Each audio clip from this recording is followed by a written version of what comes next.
Retour sur le plateau de Ça nous concerne. Il y a des entreprises où il fait bon travailler alors qu'on ne parle que de burn-out, de bore-out, d'ennui au travail. Il y a des salariés heureux qui sont contents de se lever pour aller travailler le matin. C'est le cas chez Decathlon ou encore à l'hôtel Bristol. Chaque année, l'Institut Great Place to Work réalise un classement des meilleures entreprises et des meilleurs environnements de travail. Et on va en parler ce matin. Comment peut-on être heureux au travail avec Édouard Mandelkern, bonjour, cofondateur de Davidson Consulting, société française de conseil en management et d'expertise technologique, lauréate pour la 3e année consécutive du palmarès, donc Great Place to Work. Docteur Philippe Rodet, bonjour. Vous êtes ancien urgentiste, fondateur du cabinet de conseil Bien-être et Entreprise.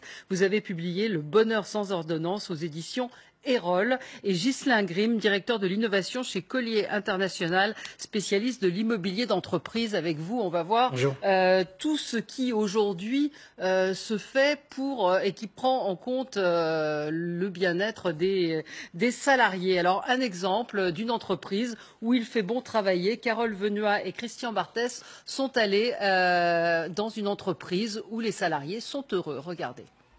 Entre midi et 2, quand elle en a le temps, cette salariée enfourche un des vélos mis à disposition par son employeur. Je m'en sers de temps en temps pour aller déjeuner avec des amis dans les parages.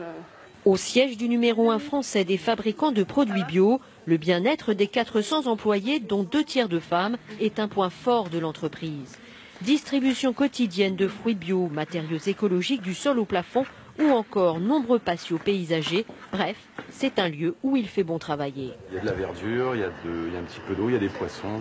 Ça permet aussi de se reconcentrer après pour réattaquer. Comme un tiers de ses collègues, cette chef de projet a choisi un temps partiel. Ici, même les cadres dirigeants peuvent en bénéficier. J'ai choisi il y a déjà longtemps de travailler 4 jours par semaine, d'avoir un temps de famille un petit peu préservé. Et du coup, on est beaucoup plus zen et beaucoup plus efficace dans son travail les 4 autres jours. C'est la pause déjeuner et comme chaque vendredi, vous allez où? Au yoga. Pour 6 € de l'heure, avec la contribution du comité d'entreprise. On lâche prise, on oublie les bons de livraison. C'est une activité que moi j'ai toujours voulu tester, mais là c'était l'occasion, vraiment, la facilité d'y accéder. Réenchanter le travail, c'est l'un des credos de ce patron atypique qui crée chaque année de nouveaux emplois. Instaurer une relation de confiance avec les collaborateurs en les plaçant dans les meilleures conditions de travail pour exercer leur métier permet d'être dans un vrai dialogue, dans des parties prenantes et d'être donnant-donnant. Et si cette salle de relaxation peut passer pour une incongruité sur un lieu de travail, sachez qu'ici, le taux d'absentéisme n'atteint pas les 3%. Alors, c'est peut-être à vous que j'ai envie de demander ce que vous faites dans votre entreprise pour être en tête de ce palmarès Great Place to Work chaque année. Bien évidemment, nous bénéficions, nos salariés et l'ensemble des équipes bénéficient de ce que l'on a pu voir d'autres choses, une salle de repos ou des espaces de convivialité. Mais plus globalement, je crois que la politique qu'on a essayé de mettre en place avec mes associés depuis 10 ans que l'entreprise existe, c'est d'écouter un maximum les sujets qui peuvent se poser. Les problèmes au travail, évidemment, existent chez nous comme partout ailleurs. Simplement, là où on reproche souvent au management de masquer les problèmes, de les planquer sous le tapis, nous essayons au contraire d'en favoriser l'expression pour après essayer de les traiter. Alors après, c'est le talent des équipes ou pas de bien ou de mal les traiter, mais de faire en sorte que les sujets s'expriment. Et on a mis en place toute une série d'outils pour qu'ils s'expriment. Alors, des outils pour que les gens le disent, mais plus globalement, on a mis en place une convivialité qui passe par un événement. Il y a un événement extra-professionnel chez Davidson tous les 15 jours. Donc on a l'occasion de passer du temps avec les salariés. Ils apprécient l'accessibilité de tout le monde et des dirigeants. Un événement extra-professionnel, c'est quoi? Là, je reviens de 3 jours de week-end au ski avec 250 salariés. Et donc, évidemment, pendant 3 jours, petit déjeune, dîne et ski ensemble, on a l'occasion de parler de tout et de rien. Ouais. Mais c'est un gros budget, ça, non? C'est un gros budget. Dans cette affaire, le chef d'entreprise disait c'est donnant-donnant. Je ne sais pas si cette politique est rentable, mais en tout cas, elle permet aux gens d'être heureux. Et donc, elle améliore, j'espère, l'attractivité de Davidson. Oui, mais vous avez commencé par parler de la communication avant de parler du baby-foot ou des activités. C'est-à-dire que c'est un tout, c'est un peu à l'heure, enfin pas à l'heure, mais on l'a vu dans le sujet, on voit de la relaxation, c'est pas d'offrir des activités qui fait qu'on se sent bien dans son entreprise. Oui, c'est un peu la tarte à la crème, alors c'est agréable, mais on peut être très malheureux dans une entreprise où il y a un baby-foot. Oui, c'est ça, absolument. Quelle est la plainte principale quand on souffre en entreprise? Souvent, c'est un manque de sens. Ouais. À quoi je sers? Vous avez la chance de faire un métier où tous les jours vous savez à quoi vous servez, mais on se rend compte que c'est très très rare et que ce n'est pas le cas de beaucoup de nos concitoyens. Il a été prouvé que si on sait à quoi on sert dans notre travail, on est protégé des effets du stress, on réussit mieux et on sera plus heureux. On est protégé des effets du stress. Il y a différentes études qui montrent que plus le sens est présent, plus il est conscient chez le collaborateur, eh bien, plus la personne sera dans un état de bien-être important. Et puis le sens, c'est aussi de la réussite. Dans une université américaine, il y avait des étudiants qui étaient boursiers et des collecteurs de fonds pour les bourses des étudiants. Le volume de fonds récoltés baissait d'année en année. On a organisé une rencontre entre les étudiants boursiers et les collecteurs de fonds. Et dans la foulée, on s'est rendu compte qu'après avoir pris conscience de l'intérêt de leur activité, les collectes de fonds ont été beaucoup plus efficaces. Le sens, c'est aussi du bonheur. Ouais. Souvenez-vous de la fable attribuée à Charles Péguy, des tailleurs de pierre.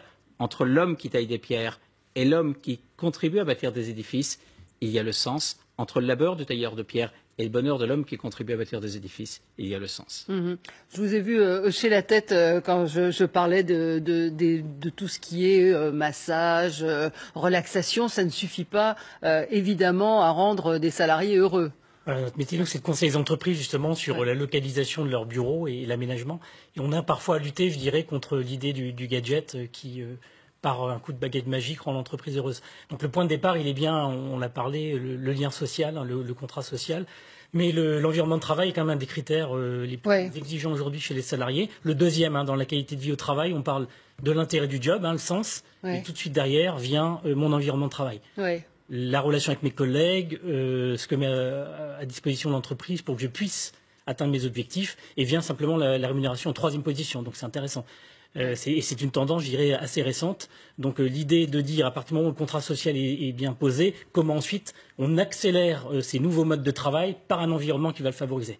On le voyait par exemple dans le reportage, travailler sur la mobilité, c'est-à-dire réduire le temps de déplacement domicile-travail, c'est gagner du temps, donc moins de stress et donc de la qualité de vie au travail. Ça, c'est pas dépendant de l'entreprise forcément, le temps de déplacement, si? Alors ça pose la question de la localisation. Donc il y a eu un mouvement économique, par exemple, dans les grandes agglomérations, d'aller plutôt à l'extérieur. À l'extérieur. Donc la question se pose, est-ce que c'est intéressant? Et ensuite, c'est trouver des alternatives. On parlait de mise à disposition de transport doux avec le vélo. Ça peut être aussi le travail à domicile ou le travail dans des tiers-lieux, c'est-à-dire ni le domicile ni l'entreprise, qui sont des centres d'affaires, et qui vont me permettre, par exemple, d'avoir plus de marge de manœuvre sur mon temps et mon lieu de travail. Sur l'environnement, justement, donc vous êtes spécialiste de l'aménagement des entreprises, des lieux de travail, vous dites que c'est assez récent. Il y a une vraie prise de conscience aujourd'hui, c'est-à-dire que de plus en plus, on se préoccupe de l'environnement et de la structure des bureaux. Oui, c'est une tendance assez nouvelle. En fait, elle accompagne ce qu'on appelle la crise économique. Elle cache en fait une mutation importante d'abord de la société. Et donc, c'est parce que le travail change que les lieux de travail changent. Et on va dire que c'est sur les 5 dernières années où on a vu cette accélération. On est dans cette situation où il faut faire beaucoup mieux avec moins. Donc, on est bien dans un paradigme qu'on doit réinventer. On parle de réenchanter le lieu de travail. On est exactement dans cette situation. Oui, on est effectivement un petit peu à contre-courant dans cette émission de la tendance actuelle qui parle du burn-out, du nouveau. Donc j'évoquais le bore-out, où on est quand même dans un mal-être et un malaise au travail. Oui, je crois que la qualité de vie au travail va devenir un bel enjeu. Vous avez raison, on est un peu à contresens. On est peut-être un peu précurseur. Oui, précurseur, voilà. On est. Mais de plus en plus d'entreprises prennent conscience que si elles améliorent leur cadre de vie, que si elles prennent davantage soin de leurs collaborateurs, finalement, à la fin, elles vont aller chercher non seulement du bien-être, mais aussi de l'engagement. Il est quand même évocateur de voir qu'entre 2013 et 2014, si le niveau de stress et le pourcentage de personnes stressées augmentait en France, en parallèle, la motivation de nos collaborateurs s'est effondrée, passant de 40% de personnes démotivées à 52% en une seule année. Il y a donc intérêt à agir. Oui, ça aussi, alors c'est dû à quoi, ce chiffre-là? Le désengagement, ouais. Le manque de motivation, parce qu'effectivement, parfois les objectifs ne sont pas fixés au bon niveau. On a l'impression qu'on ne pourra jamais les atteindre. Parfois, le juste niveau d'autonomie qu'ont besoin nos collaborateurs n'est pas là. Et bien de ce fait, ils sont un petit peu moins enjoués, un petit peu moins enthousiasmés. Parfois, effectivement, ils se demandent pourquoi ils travaillent. Oui. Dans votre entreprise, vous l'avez... c'est venu comment, cette prise de conscience et cette volonté de vous préoccuper de vos salariés autant que de vos clients ou de vos fournisseurs?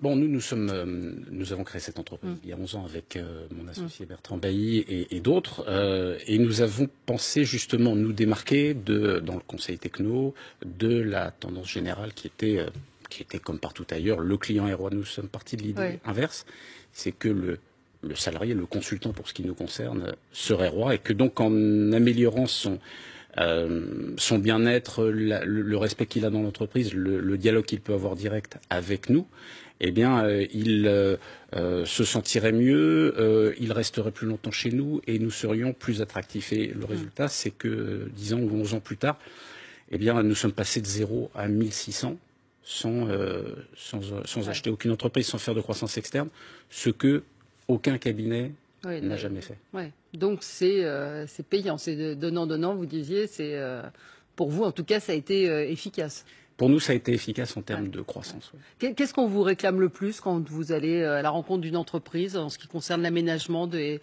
bureaux? Alors, je crois que ce qui est au cœur des demandes, c'est la coopération, la collaboration. Donc l'entreprise de demain, c'est celle qui collabore.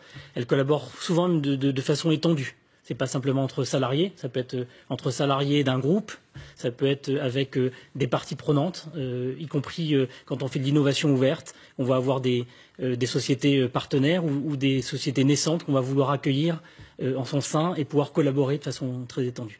On est sur le sujet de la connexion, c'est-à-dire être capable de faire en sorte que les idées aillent vite, qu'on puisse collaborer aussi à distance. On parlait tout à l'heure de télétravail, on voit aussi que les entreprises françaises s'internationalisent, donc il faut pouvoir travailler sur plusieurs fuseaux horaires.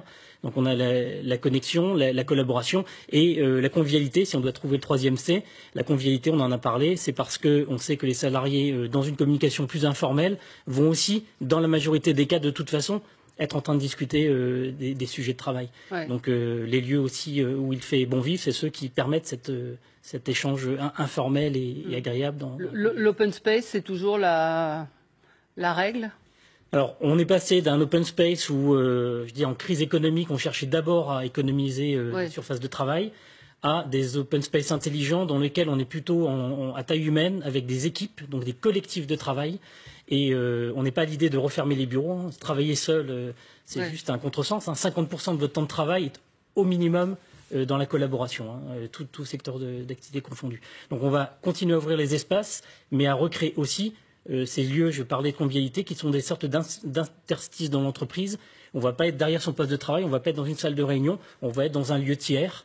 On parle même d'hybridation, c'est-à-dire c'est un endroit où on va peut-être avoir un moment de convivialité autour d'un café, et on va continuer à y travailler. Ou inversement, on va démarrer par une session de travail et ça va se terminer par un moment de convivialité. On s'inspire beaucoup de ce qu'on peut observer dans les hôtels, dans les centres commerciaux, où on parle d'hybridation parce qu'on va avoir plusieurs séquences d'échanges et plusieurs postures de travail dans un même. Sur la mobilité, oui. Vous confirmez ça, docteur, sur l'importance Oui, tout à du fait. contact. C'est toujours plus agréable de travailler dans des conditions qui sont optimales, de travailler avec un minimum de bruit. Et c'est vrai que les open space, on s'est rendu compte que s'ils sont très très bien pensés, très très bien conçus, ils seront beaucoup moins problématiques que les premières versions que l'on avait eues. Oui.